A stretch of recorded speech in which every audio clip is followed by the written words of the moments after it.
If holiday shopping for the kids is at the top of your list, one Toronto pediatrician has some helpful tips to keep in mind. What's under the tree? Toys and games are always welcome, but Dr. Joelene Huber says some are better choices than others. Building a model is a nice option to a car. Kids collect so many cars, so if you can do something that's fun together with a parent. She suggests gift buyers keep 3 things in mind. First of all, does the gift foster the child's physical development? Does it encourage fine motor skill development, like crafting or beading? Get a whole kit of all different kinds of craft supplies, and that will last them throughout the year. Sports equipment is great to encourage fitness, large motor skills, and things like taking turns and sharing. Also, does the gift help build social skills? Instead of a video game or DVD, how about board games? So much of the time, kids are on their screens and they're not with the family or playing together, and so if you can find a toy or a board game or something that fosters social skills and relationships, it's a great gift. Another great idea, giving an opportunity for family time together, like passes to the zoo or aquarium or tickets to a game or performance. And finally, make sure the gift is safe, especially for the infant stage. Stuffed toys are not recommended because they can gather a lot of dust and can pose choking hazards with small pieces like button eyes.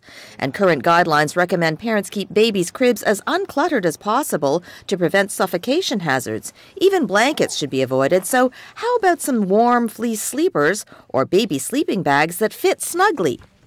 And choose things that are safe for the child to put in their mouth, like an antimicrobial toy. These jewelry items are good for baby and mom. Dr. Huber says if the child has a specific gift they've asked for, by all means, do make them happy. But if you have an opportunity to introduce some elements to develop their physical, cognitive, or social skills, so much the better. With today's Lifetime, I'm Pauline Chan. Whether you're tobogganing or just out for a brisk walk in the park, dressing for the cold temperature is essential to get the most out of your time out in the fresh air, especially for the little ones. Pediatrician Joelene Huber from St. Michael's Hospital says the trick to getting children to play outdoors in the wintertime is to dress them properly. So you want to start with a base layer, an athletic shirt that wicks away the moisture. Layers and moisture are the things to keep in mind. Do dress your child in several light layers to keep warm, but don't let moisture build up. Water is a good conductor of heat, so as children lose heat from their bodies, they quickly lose it. So you want to keep them nice and dry so that they don't get cold. And your next layer is a fleece, just like an insulating layer. Dr. Huber says unlike the traditional heavy wool sweaters, many modern fabrics for winter use are light and thin, but good at wicking away the moisture and keeping in the warmth. Snow pants are a good idea whether or not there's deep snow because they keep the lower body warm. Good waterproof boots are also essential and fashionable, as young Maddie shows us. And then top it off with a scarf or neck warmer, jacket, and hat. But you really want to think about covering the tips of the ears, the tips of the nose, the cheeks, the fingertips, and the toes. Those are the ones that are most susceptible to frostbite.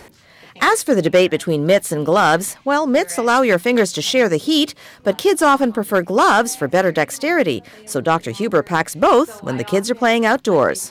And just like playing in the summertime, Dr. Huber says don't forget to keep the little ones hydrated. Kids are running around a lot during the winter and are also sweating and losing a lot of moisture and a lot of fluids, and so always having a water bottle on hand for kids and keeping them well hydrated is really important in the winter as well. And remember, the children will be burning more calories outdoors in the winter, running around and keeping their bodies warm. So make sure you send the little ones out with a good breakfast, lots of proteins and even some fats to help fuel their play. With today's Lifetime, I'm Pauline Chan.